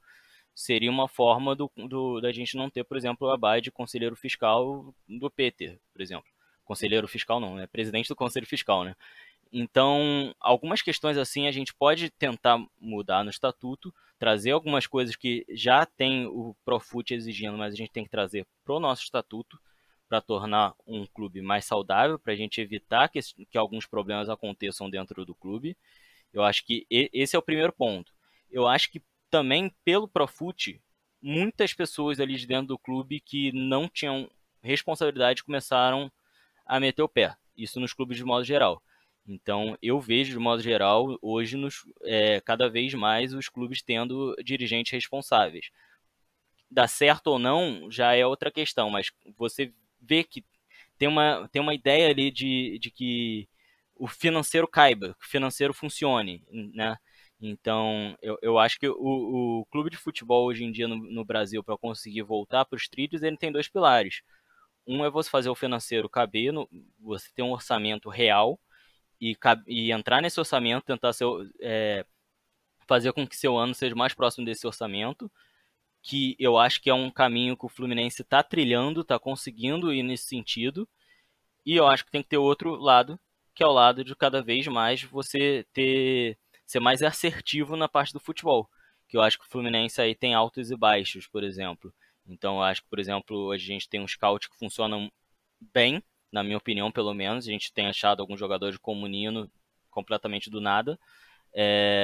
Eu acho que a gente tem uma base inegavelmente boa.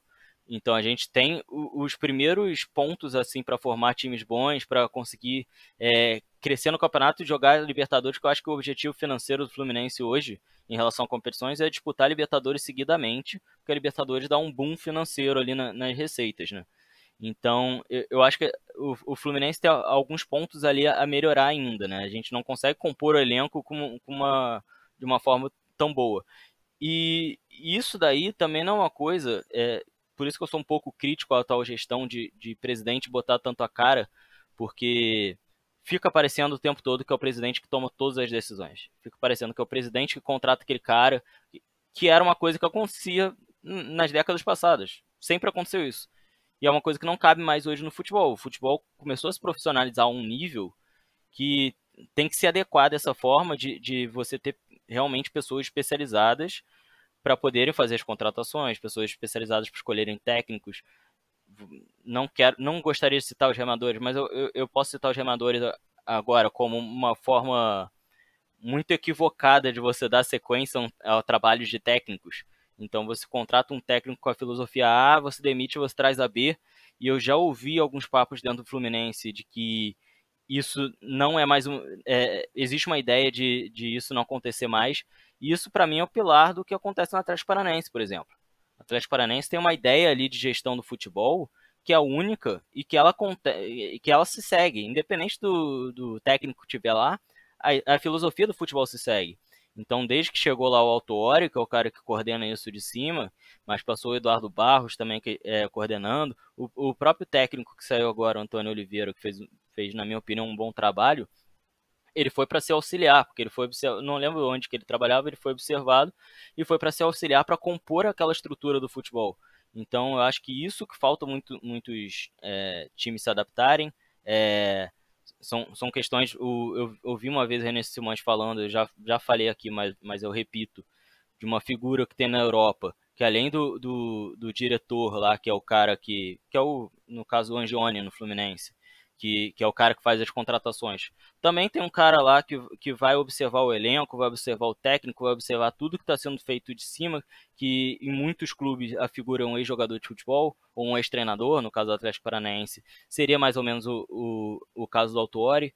Então, eu acho que tem muitas coisas que a gente tem que pensar na profissionalização do futebol por dentro, que estão ligadas a isso, né? Não estão ligadas exatamente a virar empresa ou não. Uma coisa que eu achei que eu particularmente gostei, não sei se todo mundo concorda, que o Botafogo adotou agora, que é quando vai falar de futebol, eles têm o Freeland lá, que é o cara que coordena ali o futebol. Ele fala sobre as questões de futebol e eles têm o CEO para falar sobre questões gerais de uma forma que eu acho até interessante de blindar o presidente, de uma forma que a gestão não fique tão marcada pelo presidente. Eu acho que o Fluminense faz isso da forma contrária, né? Eu não lembro a última vez que o Angione falou, e o CEO, se ainda for o Fernando Simone, nem sei por onde anda, né? Então, entrou outro convidado aí na conversa. Então, eu acho que são questões assim de profissionalização que não tem a ver exatamente com clube e empresa. Eu acho que é isso que a gente tem que pensar mais. E outra coisa que eu sempre relembro aqui, né? O Fluminense tem hoje 30 mil sócios futebol, e não sei a quantidade de sócios contribuintes que tem hoje, mas até por conversas que eu tive com o Alexandre mudou um pouquinho minha cabeça, assim, um pouco saudosista em relação ao clube social, né? Então, hoje em dia, o clube social do Fluminense cada vez é menos usável, digamos. E eu acho que cada vez mais a gente tem que ter responsabilidade nas mãos do sócio futebol e menos nas mãos do sócio contribuinte, do sócio proprietário. Então, eu acredito que o sócio futebol tem que poder ser votado, isso tem que ser uma mudança do estatuto. Eu acredito que a gente possa... Pois é, o Irlan está mostrando aqui mais uma notícia de clube que quer virar SA. Enfim, eu acredito que realmente a gente tem que mudar quem é o vetor dessa história, que a gente tem que fazer o clube mais plural. No episódio que a gente falou sobre o documentário, falou bastante, no episódio que a gente estava aqui com a Ana, sobre o documentário dos negros no Fluminense, eu até levantei esse assunto. Qual a cor dos sócios contribuintes do Fluminense? Qual é a cor da galera que está lá na diretoria? Qual a cor do presidente? Qual a cor dos conselheiros? Qual a cor de todo mundo que está lá dentro?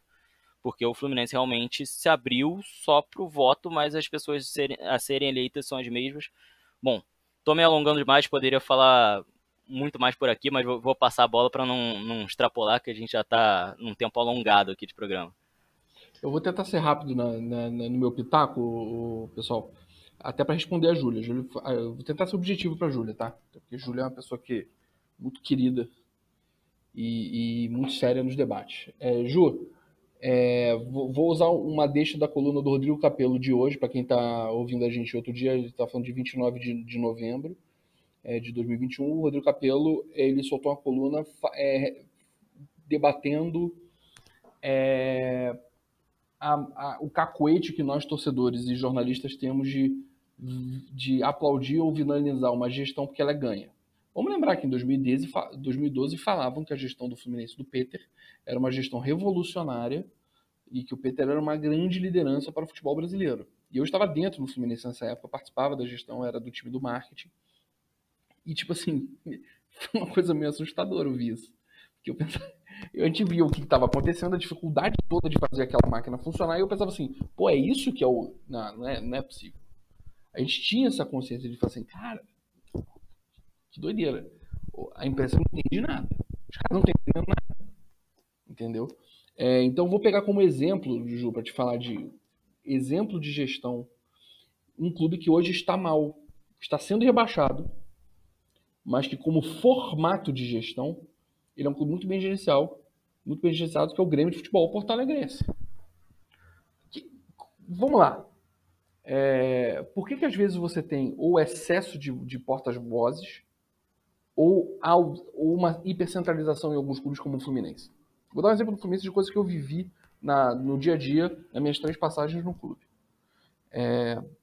Quando você começa a dividir a máquina, como acontece na política tradicional, dividir os ministérios do clube por grupos políticos diferentes, você fragmenta a gestão. E você tem pessoas que não estão interligadas por uma ideologia ou por interesses, discutindo a comunicação separada do marketing, separada do futebol, separada das finanças. O que o Grêmio, e se não me engano o Curitiba também, podem ter outros clubes, mas Grêmio e Curitiba eu tenho certeza. O que eles fizeram em reformas estatutárias?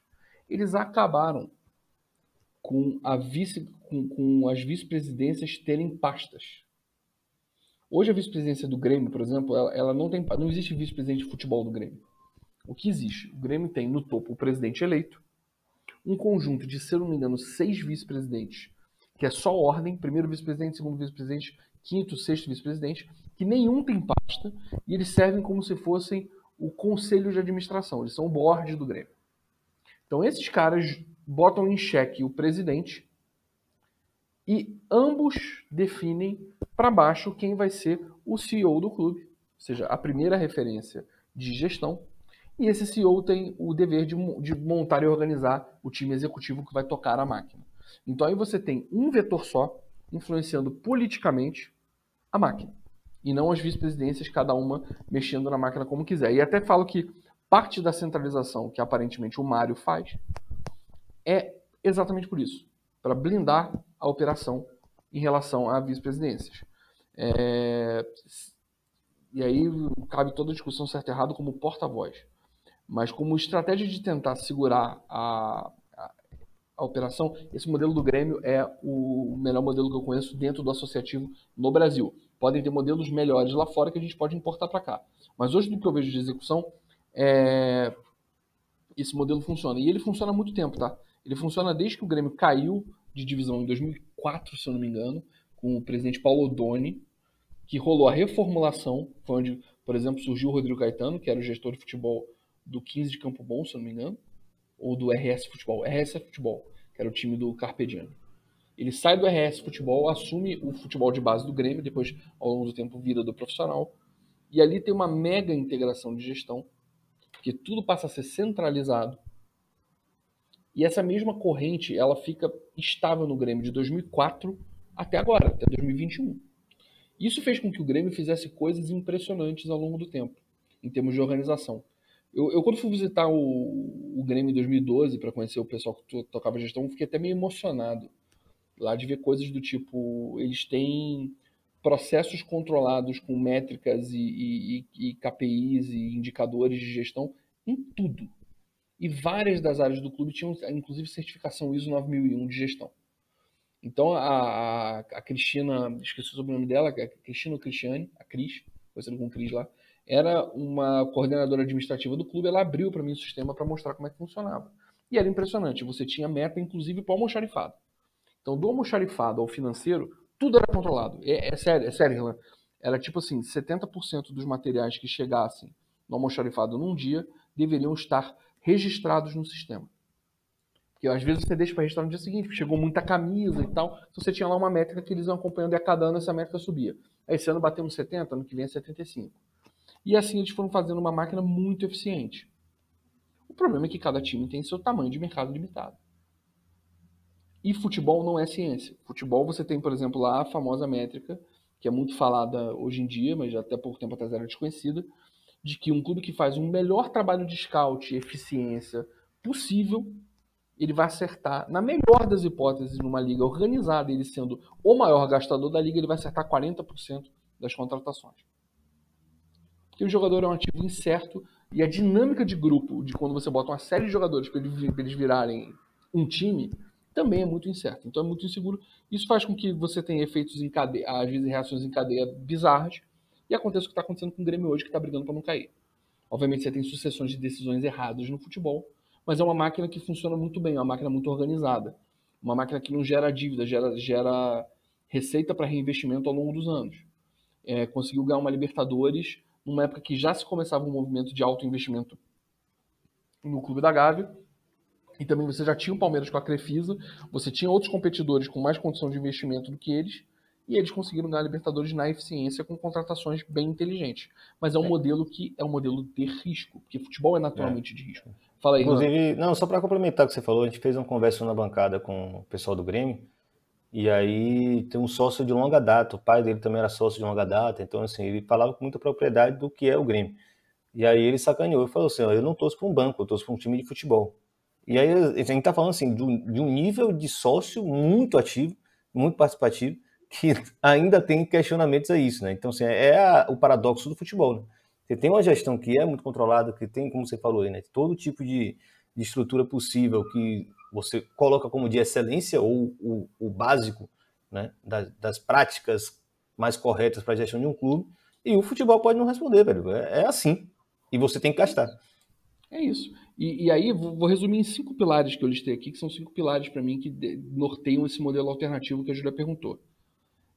Gestão centralizada, organizada de forma executiva, que é o que acontece no Grêmio, que é essa mudança estatutária importantíssima, que eu já vou começar a encher o saco se discutirem mudança estatutária no Fluminense, tem que fazer isso. Acabou o negócio de vice-presidência ter pasta. Vice-presidente, ele compõe um conselho que ajuda o presidente a montar o corpo executivo do clube e acabou. Não tem negócio de cada um ser dono de um feudo, esquece. Então, gestão centralizada, um ponto. Realismo financeiro, outro ponto. E aí é um ponto que as pessoas não gostam nessa discussão. Se você, cara, fatalmente você tem mais chances de ter um mecenato ou um mega investidor no modelo de clube empresa. No modelo associativo, o mecenato se converte em dívida a partir de um certo patamar, que é o que está acontecendo com o Palmeiras e Atlético, e a gente só vai ver no futuro a tamanha destrutividade desse troço. Então, o remédio é mais amargo. É saber crescer receita aos pouquinhos, saber enxugar gasto aos pouquinhos e melhorando o perfil de elenco aos pouquinhos, que é o que o Fluminense está fazendo hoje. Você pode discutir eficiência do investimento no futebol, mas o que é gasto versus a receita está equilibrado.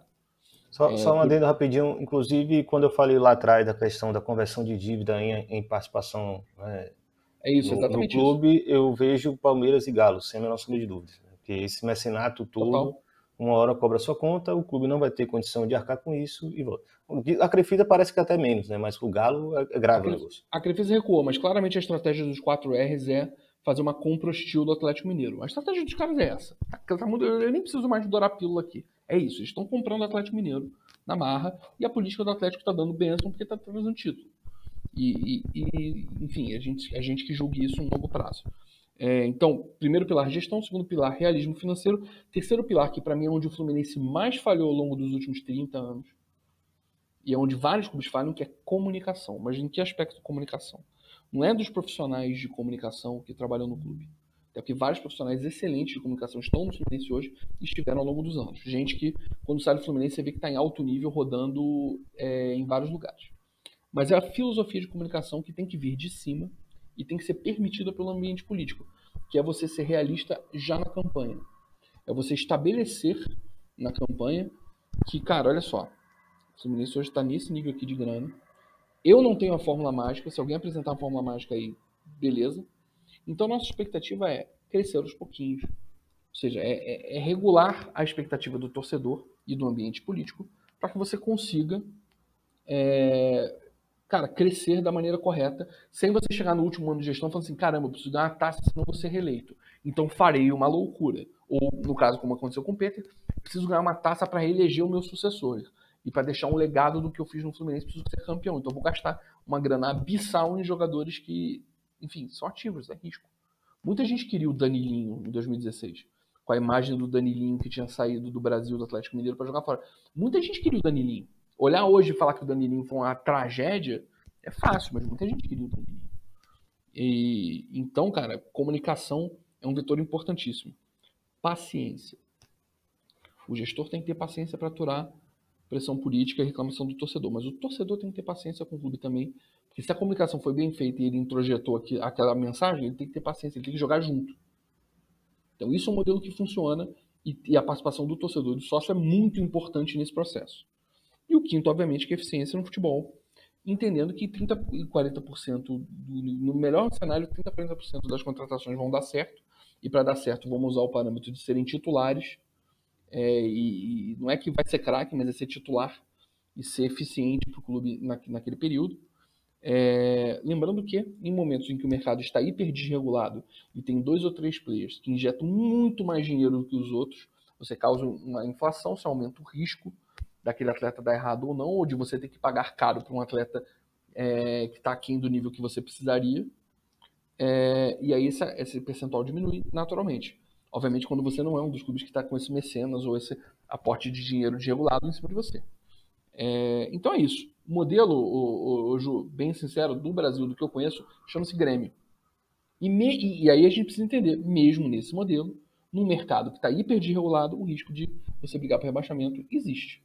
Porque futebol não é um negócio tão matemático quanto os Amir Somoges da vida adoram arrotar e tentar te fazer de trouxa para entender isso. Deixa eu trazer um comentário rapidinho, Fala Tati. aí, John. Fala Bem aí. rápido. Enquanto você está falando que o Grêmio, pelo menos financeiramente e de gestão ali, é um modelo e financeiro a gente está vendo os resultados, mas pelo futebol não, o Inter vive uma das maiores crises financeiras da história e o Inter está na página de cima do campeonato, né?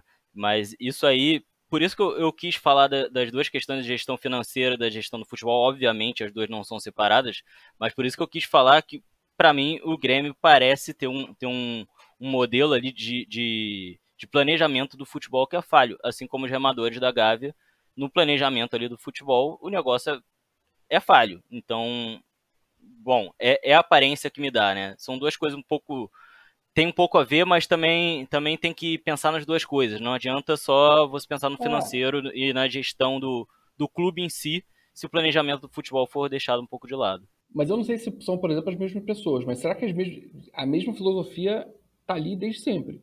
A mesma filosofia de 2016 e 2017, que levou o time a ganhar a Copa do Brasil e Libertadores, talvez tenha sido a mesma filosofia de agora. Será que não rolou uma atualização? Ou será que realmente foi uma reação em cadeia de decisões ruins ou de contratações que deram errado?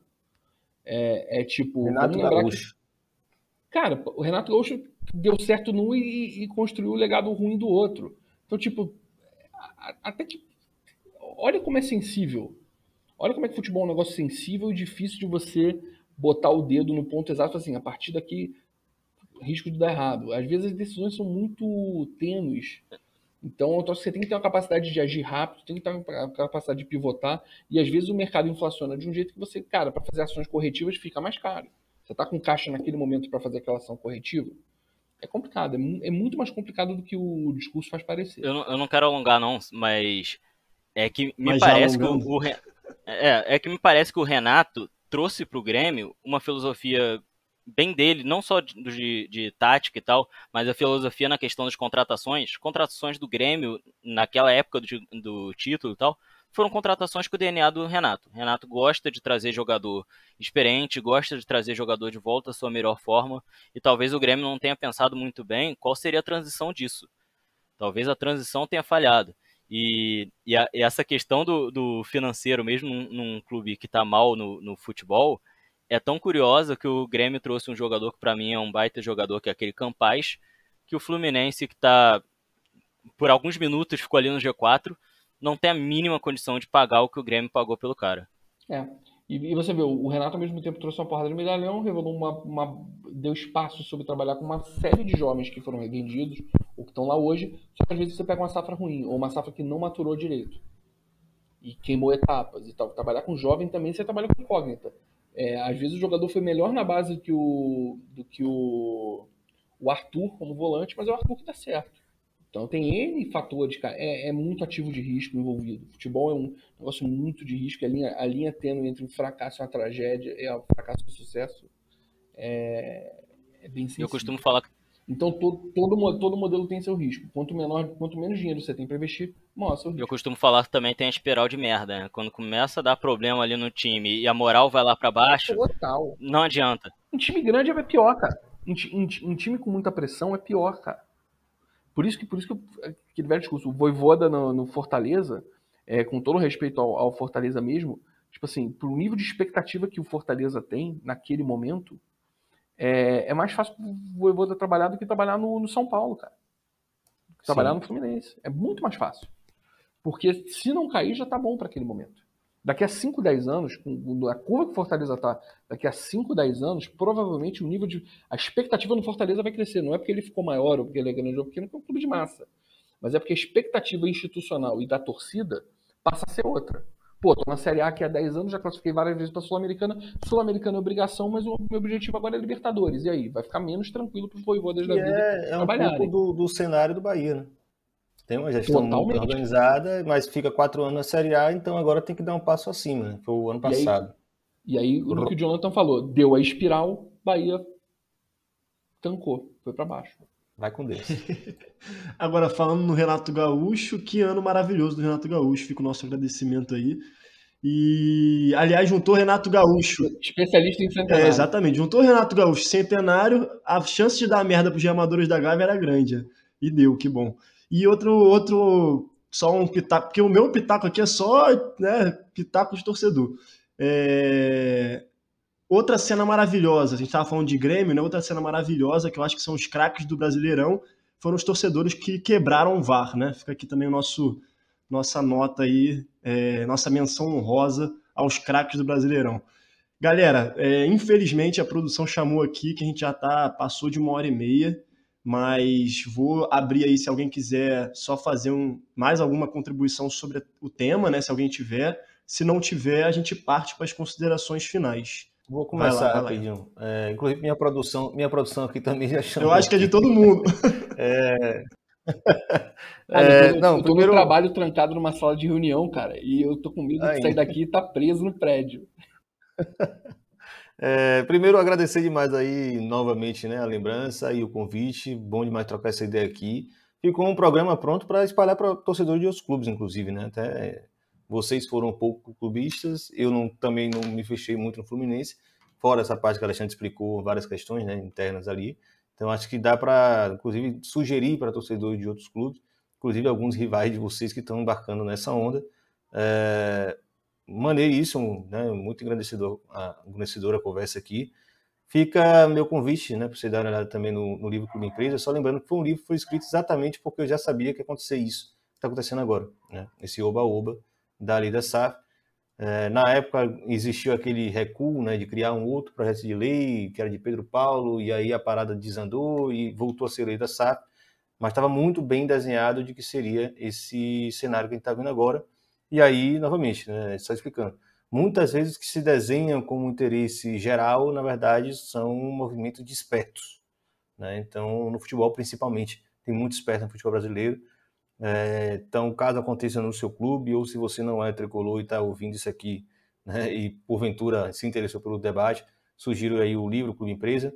Qualquer coisa vai no meu Twitter, na @IrlanSimões, não tem erro, e aí no primeiro tweet lá você vai encontrar o link para comprar, tem inclusive Kindle, etc. Só deixando o meu jabá aqui, porque eu sei que agora o pau vai quebrar, né? Mais do que nunca, todo mundo está embarcando, inclusive lá no Vitória, a discussão também já está agora essa. A única saída do Vitória, a única solução, mas a gente conhece as pessoas, a gente sabe que é movimento de esperto, né? E a gente não vai deixar esperto nenhum passar por cima dos interesses da coletividade chamada Esporte Clube Vitória. Somos os sócios. Então, desejo muita sorte para vocês também nessa caminhada. Caso decidam fazer a SAF, vocês façam com responsabilidade e muito cuidado, porque a gente não tem ideia. Eu sei porque eu sou torcedor do Vitória e sei a bronca que isso ficou lá. Acabamos nem falando, né? Mas qualquer coisa eu explico depois. Mas nós fomos parar na Série C da outra vez exatamente porque éramos sociedade anônima, né? E agora vamos ver o que vai acontecer com os grandes clubes brasileiros que estão embarcando nessa sem ter muito cuidado com o que pode acontecer.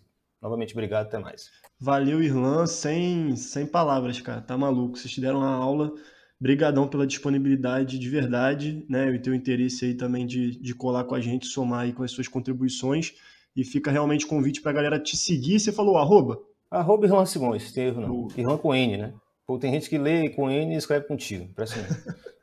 Então sigam lá o Irlan no Twitter e comprem o livro que está sensacional. Inclusive, vou passar a palavra agora para o Jonathan, fazer suas considerações finais aí, Jonathan. Até a próxima. E o Jonathan que tem o livro, né, Jonathan? Tô com o livro em mãos, só falta o Irlan fazer o favor de assinar aqui, botar uma dedicatória bem bonita, mandar aqui pro dedicatória pré-proibida. Só assina em mesa de bar. Pode ser. Só assina em com mesa de bar. certeza, mandar uma dedicatória. Fora mesa de bar não tem como. Minha mão nem funciona, só na mesa de bar. Mandar dedicatória para Proibido Remar, diretamente, né? E eu queria aproveitar, primeiro agradecer o Irlan por ter vindo aqui, né? Eu acho que engrandeceu esse debate. Uma pessoa com certeza referência, uma pessoa que conheço, sei lá, desde 2018, que talvez eu tenha conhecido o Irlan, não sei, e que foi referência para mim começar a procurar saber sobre o assunto, como uma pessoa que se importa muito com o futuro do Fluminense. E também já sabendo, desde lá, a gente já conversava, já sabendo o que vinha acontecer. Então, agradecer a presença dele. Aproveitar e fazer outro jabá do próprio Irlan. Vou aqui puxar o saco um pouquinho. Pro pessoal assistir lá o Na Bancada, dar uma acompanhada nas lives na bancada.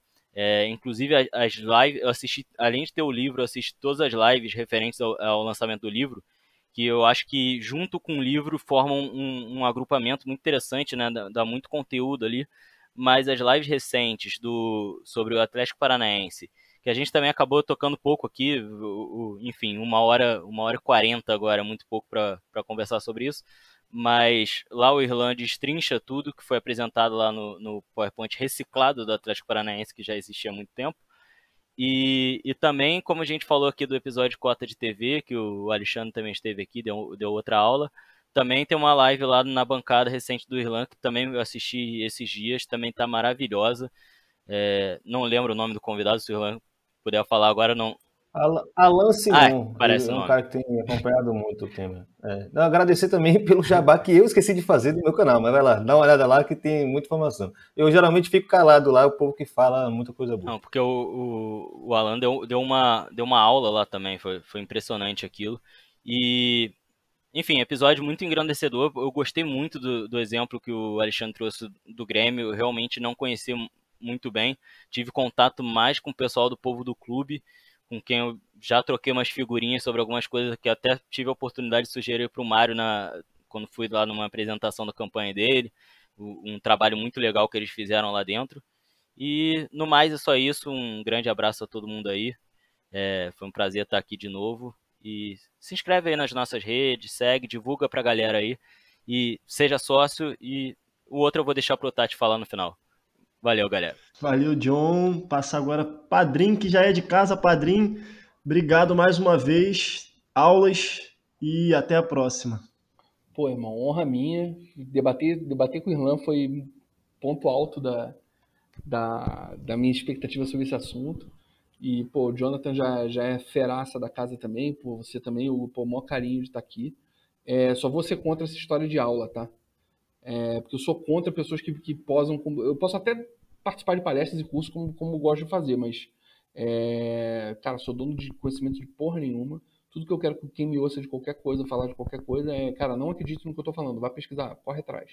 Corre atrás, pega o que a gente tá falando e corre atrás de informação. Você vai, inclusive, traz de volta se achar alguma coisa melhor para debater, porque é assim que a gente aprende.